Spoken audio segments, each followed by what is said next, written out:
Assalamualaikum warahmatullahi wabarakatuh. Saya Rifki Rufaida. Saya dari kelas 12 SHB.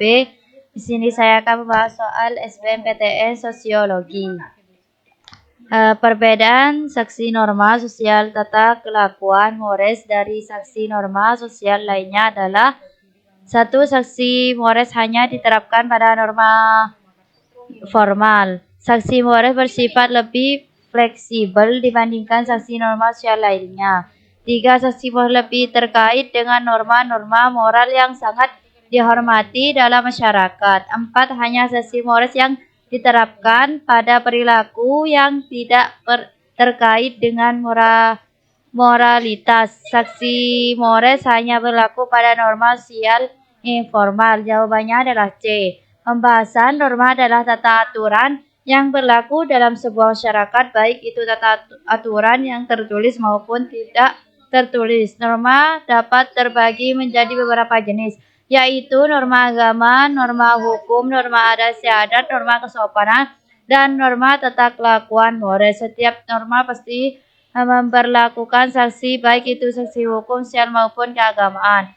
Salah satu keunikan saksi terhadap pelanggaran norma tata kelakuan mores adalah keterkaitannya yang erat dengan norma-norma moral yang dianggap sebagai bagian integral dari identitas dan karakter suatu masyarakat. Saksi mores dapat melibatkan reaksi yang lebih kuat dan lebih serius terhadap pelanggaran norma sosial tersebut. Pelanggaran terhadap mores seringkali dianggap lebih serius dibandingkan dengan pelanggaran terhadap norma sosial lainnya karena dapat mengancam integritas dan stabilitas sosial. Masyarakat Hindu di Bali mengadopsi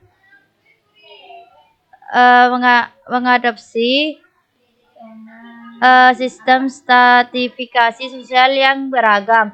Hal ini terlihat dari contoh seorang dari kasta Sudra yang berhasil menjadi seorang pengusaha, sementara individu yang berasal dari kasta Waisya menjalankan profesi sebagai petani. Hal ini terjadi karena satu, adanya pernikahan silang kasta. Dua, ketidakstabilan kondisi ekonomi. 3. Adanya peraturan pemerintah yang mendukung adanya modernisasi dan globalisasi. 5. Terhadap pembagian kerja dalam setiap kasta. Jawabannya adalah D.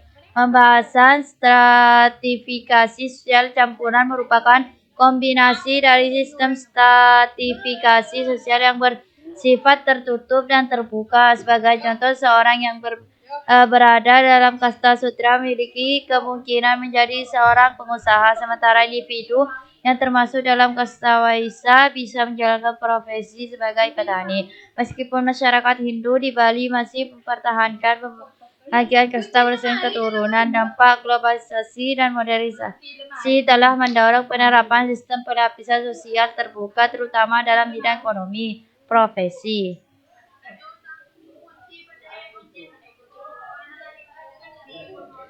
Yang termasuk dalam faktor pendorong perubahan sosial eksternal adalah jawaban A. Lingkungan masyarakat Kota Manado. 2. A. B. Perubahan diri salah satu tokoh masyarakat. C. Pengaruh kebudayaan masyarakat Batak di Kota Manado. D. Penemuan baru di Kota Gorontalo. E. Bertambah penduduk di Kota Gorontalo. Jawabannya adalah C.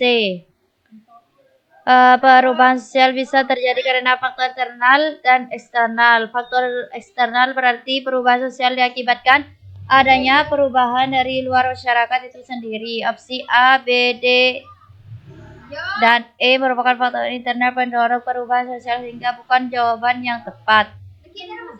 Cukup sekian pembahasan dari saya. Kurang lebihnya mohon maaf. Wassalamualaikum warahmatullahi wabarakatuh.